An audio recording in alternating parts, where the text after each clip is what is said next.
Good afternoon and welcome back to another ironic introduction to another video. Today, it's been about a year or 374 days, but I'm not counting since I started playing Marvel Contest of Champions. That said, it's about a good time for me to do an account progress just to kind of see how far I've come in the, let's call it a year that I've spent playing the game. Fair warning, I am a pay-to-play, arguably a pay-to-win player. I don't buy everything, but I do throw a good amount of money into the game, mostly in Cavalier Crystals because I'm an addict, admitted addict at least, as well as huge chunks of change on July 4th and Cyber Monday. I'm trying to dial that back, but it's hard to dial back on something you've only seen one time. But we'll see when July 4th comes around just, how much my wallet talks and how much it matches my ideal of not spending any, crazy amounts of money on the game going forward. But that said, we'll jump into, the profile for where I'm at. So 527 total heroes, which is a pretty good amount. I'm almost at that 1 million base hero rating. I would have liked to break that before I hit a year in the game. It's honestly what I was waiting for this progress video, but it's just taken a little bit longer to inch up than I was expecting. Also, I'm at 10,266 prestige. That'll go up a bit as I see Clairvoyant hit a higher sig level as well as Thing hit a higher sig level. But Captain Marvel movie and Namor are both max sig, and that's really doing wonders for my prestige.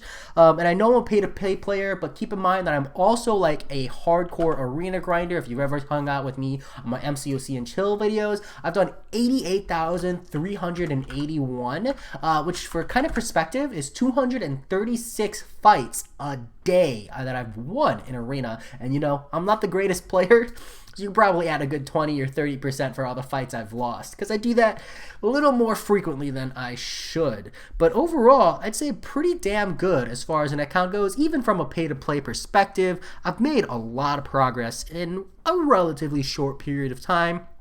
Next up, I'll just quickly go through my masteries.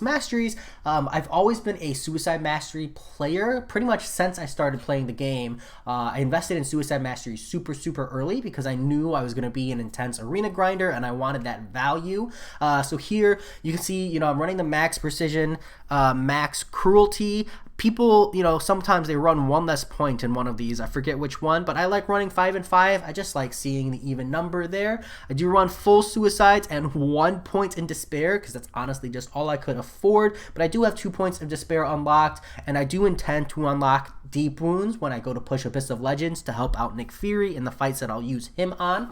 For defense, I do like to run max block proficiency like everybody else, and some people they run like the PI with perfect block and stand your ground and stuff for like better arena points. I personally didn't see it as being worth it. I just felt like it was marginal considering that I'm already running Suicide Masteries, so I'd rather run 3 energy resist and 2 physical resist. I run 3 energy resist because I feel like a lot more often you're blocking energy damage, particularly when you're doing like blocking on specials and stuff, and you're taking a lot less physical damage because parry is a lot more effective when you're blocking, etc. Maybe it's better to run physical resistance, but it's really tough to do so or calculate that based on fight to fight. So I just do 3 energy resist, kind of whatever makes you feel better about yourself. I run max recovery, 3 willpower, 1 coagulate. I didn't always run 3 willpower, but as I push into later and later stages of content, I really like having maxed willpower. It makes a huge difference and allows me to like run a more aggressive roster as well as get more value out of champions like Quake, etc. As far as proficiencies, I run 3 in parry. I've almost always run 5 in limber. I do this for Alliance War defense, 3 in stupefy, and I'm up to 4 in Mystic Dispersion. Can't wait to get this bad boy up to 5, but 80 Mystic Dispersion cores. They don't come around cheap. After that, let's check out the roster. So the roster is in crazy state, and this is in fact partially due to like the amount of content and arena I grind, but also in huge fact to my Cavalier Crystal addiction. So as far as champions go, I have 10 rank 5 5-stars, chopping off at Claire, Captain Marvel movie, Namor, Thing, Doom, Ghost, Warlock, Nick Fury, Tarax, and Quake. I'm pretty happy with these rank ups. Black Widow, Clairvoyant, she's proved to be very valuable as a rank 5. I still don't think I needed her as a rank 5. She just offers enough sustain for what I use her for that I didn't need it. And all the content that I've used her for, I don't think it was ever necessary. I originally rank 5'd her for the champion boss in X6.2.6.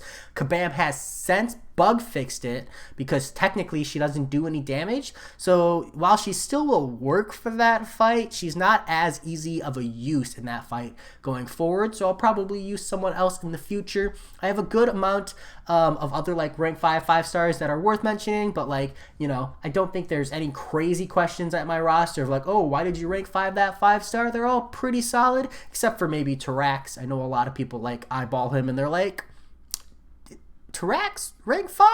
What? I did that for diversity and defense, you know? I'm pretty confident with, like, the fact that he's going to be a decent defender and the fact that, like, come on, who's going to rank 5 a Tarax? That I'm pretty safe of having him as a defender for diversity and mild value. So I'm pretty confident there. As far as rank 4s, I've got a pretty strong intensive roster. I have a few more champs coming up to rank 5 pretty soon.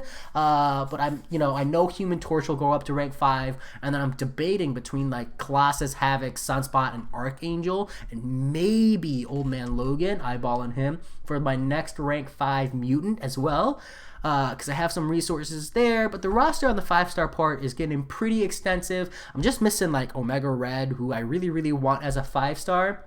But at this point, I'm honestly going to start considering past, and Aegon. Like, I really need goddamn Aegon to push endgame content. But, you know, Kabam's been pretty stingy on that part. As far as 6-stars go, I have 3 rank 2 6-stars. Also, Bloodstone, who is, like, honestly, in my opinion, one of the best uncollected / epic difficulty content taxi in the game. She just clears so incredibly fast, and she's super autoplay friendly. I'll make a video on that later. Sim Supreme, who I absolutely love because I use him in war whenever I get the chance, and Omega Red, who I brought to rank 2 despite being unawakened, because he has a good amount of utility, offers me sustain. I probably am going to use him in Alliance Quest here or there when I get the chance, and plus just like, come on. Kabam gave me a 6-star Omega Red. You know I gotta rank 2 him. He's my dude. Suicide Mastery player being what I am. Besides that, I've got a good amount of like great 6-stars here as well, as you can see. Just getting a lot of really good value there. So feel free to throw some salt my way if you feel like maybe I got a little bit too lucky.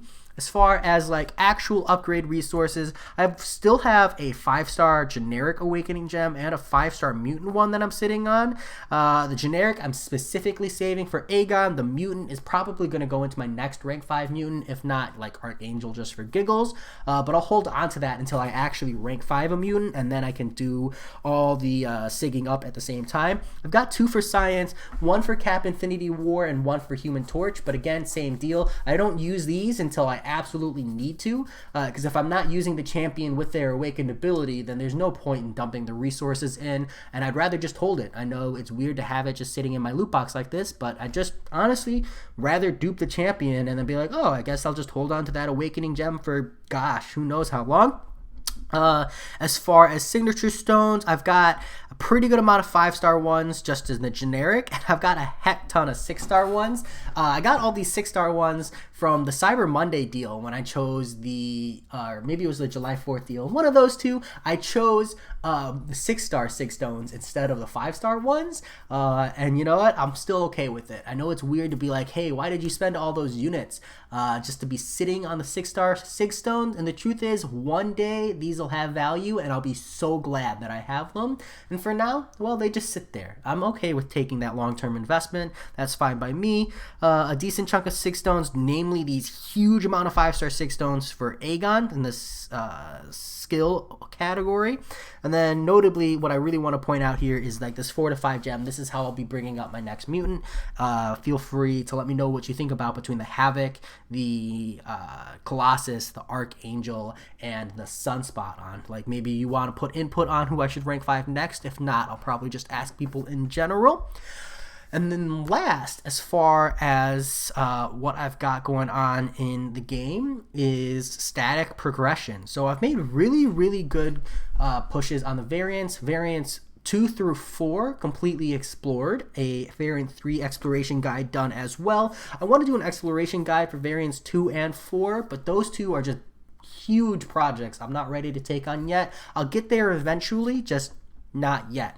Done the first chapter of variant 1 explored, and I'm starting to tick away at variant 1 chapter 3, variant 1.3. And this first quest is just brutal. It's a cosmic and science class quest. There's just like a bunch of rough fights. It's a masochism path the whole way. All the paths are masochism, so it's really, really, really frustrating. But, once I get through this first quest, I think the next two will be fairly easier. So hopefully I get variant 1 done sometime in the next, 2 to 3 months, hopefully before I do Abyss of Legends, but you never know. Variant 1 is by far the worst content in the game. As far as story quest, I'm far in there as well, if it would like to load for me. There we go. Standard content here. I still haven't 100% Acts 1, 2, or 3. I'll get to them one day, but probably not anytime soon. Acts 4 and 5, 100%. Act 6, I have done Act 6.1.1 almost completely explored. I'm going to finish that out hopefully in the next week or 2 weeks, depending on how hard these last few paths are. I've done all of Act 6.1 as far as exploration, beyond the first initial completion. Itemless. So if I can finish it off itemless, that's a huge achievement. It just feels so good to be able to say that. But there are a couple of really painful paths here at the end that I need to be eyeballing and deciding whether or not I really want to make that itemless push.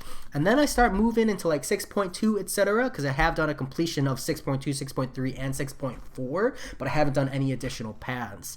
But I'll start eyeballing 6.2, 6.3, and 6.4 and decide whether or not I want to attempt them itemless, which I probably will do 6.3 and 6.4 itemless.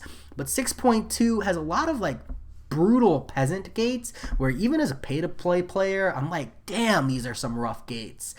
So I might end up just using revives and stuff to push my way through 6.2. Not to mention, I'm not at all confident I can one-shot the champion boss.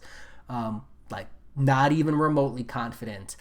That's the pain, that's the struggle. But yeah, that's the account. Pretty good progress, I'd say, in a year. I'm very, very happy with where I'm at. Let me know how your progress is. Let me know what you think. Maybe you have any questions about the account and where I'm at, and I'll talk to y'all later. Peace.